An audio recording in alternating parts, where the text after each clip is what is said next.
Is Critical Role coming to Fortnite? More AI drama with Wizards of the Coast, and Disney Lorcana is finally in stock. Oh, what a day! What a lovely day! Welcome to Fantasy News Friday, our end of the week news rundown. Today we're talking about the last Critical Role episode of 2023, more AI drama in the world of tabletop, and a Critical Role Fortnite crossover potential. Remember, if you like these kinds of videos, be sure to like and subscribe so we can keep making them. It's just common sense. Now, on to the news. Critical Role ended 2023 on the road to Ruidus, which, to be fair, they've been on that road for quite a few months. And the party has made several deals with Fern's grandmother, Mori, before they exited the Fey Realm to begin their assault on the Ruby Vanguard. Chetney offered to retrieve a piece of Predathos in exchange for becoming the world's most famous toy maker, while Orm offered his life in service to Mori in exchange for Belle's health safety in the trials ahead. Different priorities there. Now, when the party did return to the material plane, they discovered that no time had passed, so their entire time-wasting exercise had no consequence. We also got some more cameos by some popular Exandrian NPCs like Earthbreaker Groon from Campaign 1, another hint that we could be wrapping up Exandria as we know it, before the party headed to the site of the Malleus Key, where they might finally actually go to the moon in 2024.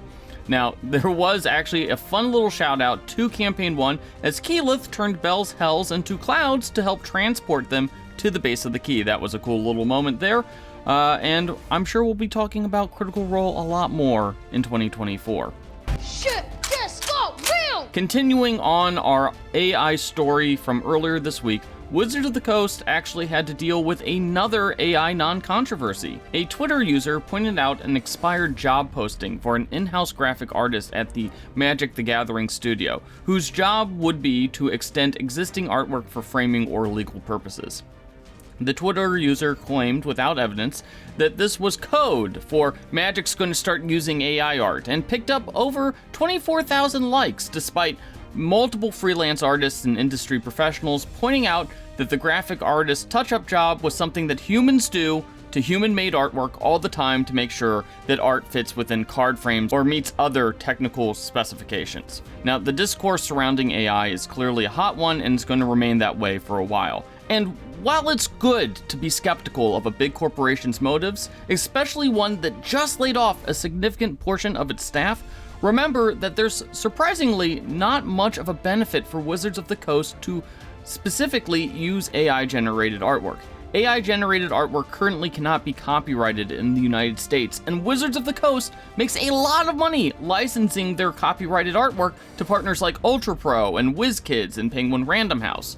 To be blunt, any money that Wizards could save on using AI-generated artwork would be offset by the fact that they legally can't copyright it and then license it to others. While Wizards probably frames this all as a moral thing, and there are lots of people who are morally against AI at Wizards of the Coast. You know, the reality is that AI is a legal quagmire, and I'm guessing that Hasbro's lawyers don't want Wizards of the Coast to currently try to wade through that, because they have very specific contracts with a lot of partners that they make a lot of money off of.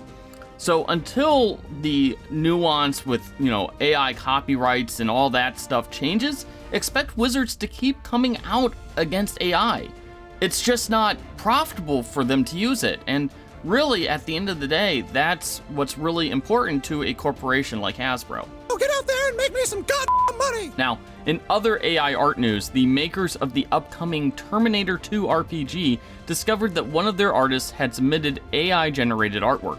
Nightfall Game announced that one of their freelance artists had submitted a number of art pieces that they believed were AI-generated. The art producer who submitted these pieces claimed that they had been producing collages and then painting and using Photoshop filters to create the art, but other art experts at Nightfall Games believed that they were AI generated due to things like image resolutions and the use of certain filters.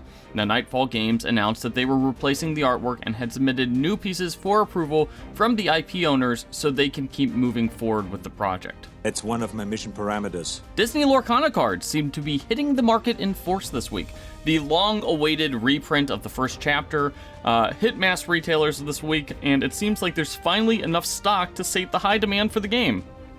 Anecdotally, I bought my first card packs off the shelves at my local Target for the first time in months, and it sounds like many others are having the same experience.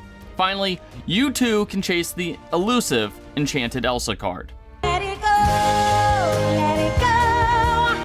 And finally, it sounds like a Critical Role Fortnite crossover could be coming soon. In the latest skin survey released by Epic Games, the game publisher asked players if they wanted character skins from the Legend of Vox Machina. While this is hardly a guarantee that Critical Role could be coming to Fortnite, it at least means that Epic Games believes that Vox Machina might be worth getting a skins license for. So basically, don't be surprised if you see Grog doing the gritty sometime in 2024. Just asserting my dominance. And that's all the news that we have this week. Have a happy holiday weekend, and we will see you for the final week of 2023 next week.